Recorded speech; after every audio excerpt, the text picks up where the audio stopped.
سبيل الدموع سبيل مريض. Bismillah. Assalamualaikum warahmatullahi wabarakatuh.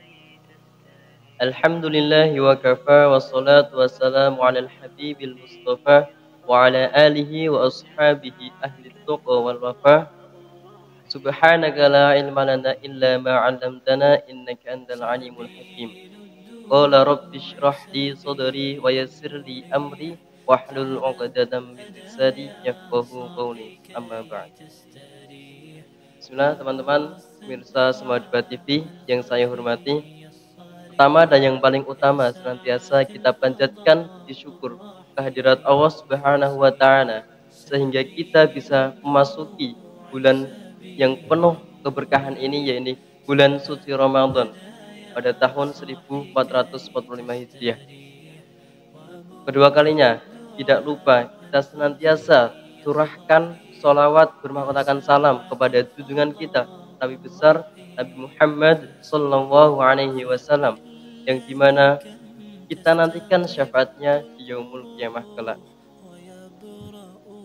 Teman-teman yang dirahmati Allah Subhanahu Wa Taala, pada kesempatan kultum Ramadan ini saya akan membawakan tema mengapa kita harus bersolawat kepada Nabi Muhammad SAW.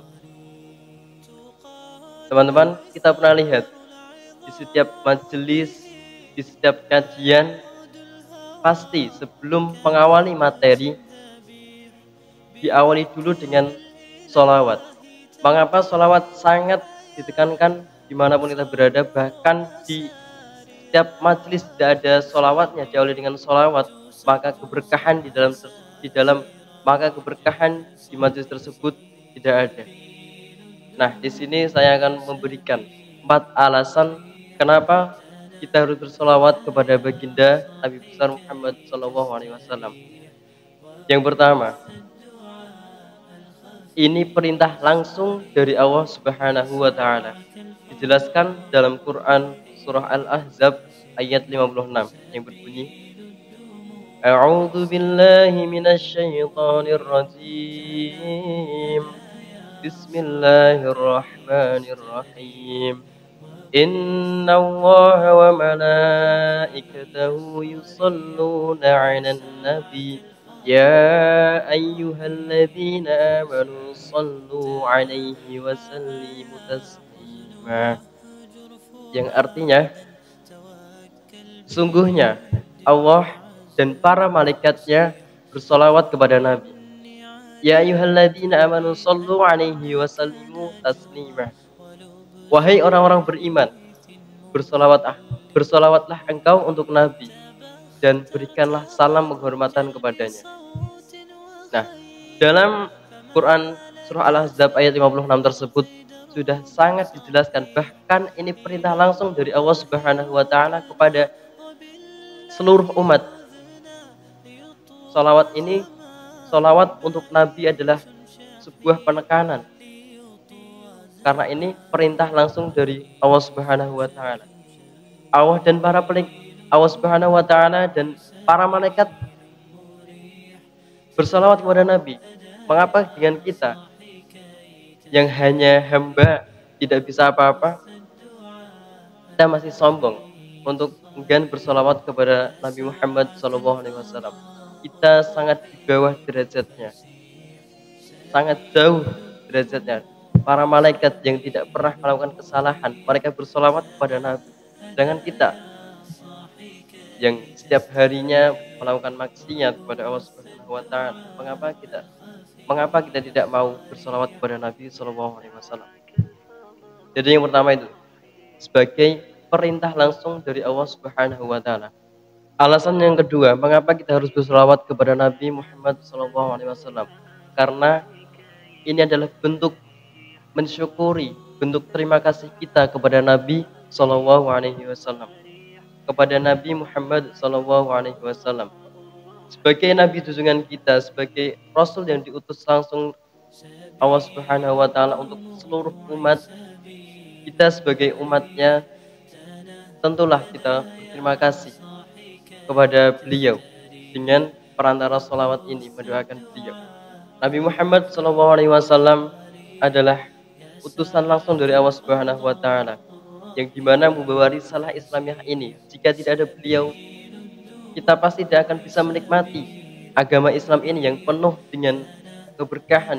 Jadi sepantasnya kita mensyukuri dan berterima kasih kepada Nabi Muhammad SAW dengan bersolawat kepadanya. Selanjutnya, alasan yang ketiga, mengapa kita harus bersolawat kepada Nabi Muhammad SAW adalah karena kita mengharap syafaat dari beliau. Kita sebagai umat Islam pastinya mengharap syafaatnya di yaumul qiyamah kelak.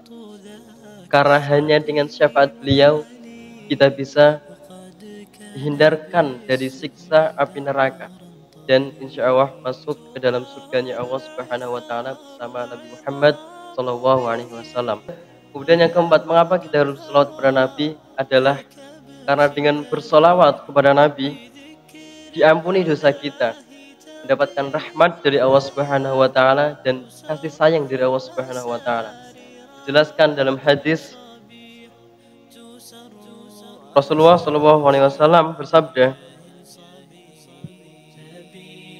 "Man shalla ala salatan wahidatan sallallahu alaihi asyra salawati wa hatti anhu asyra khati'atin." Yang artinya, barang siapa bersolawat kepadaku satu kali, saya Allah selawat kepadanya 10 kali, 10 lawat dan menghapus dari dirinya 10 dosa.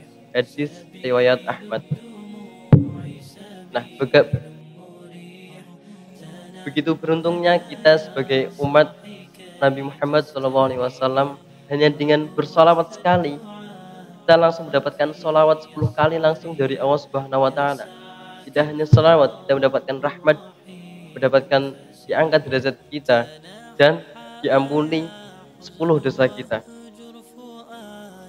Jadi teman-teman, pada kultum singkat ini saya mengajak pada bulan Ramadan yang akan kita arungi selama 1 bulan ke depan,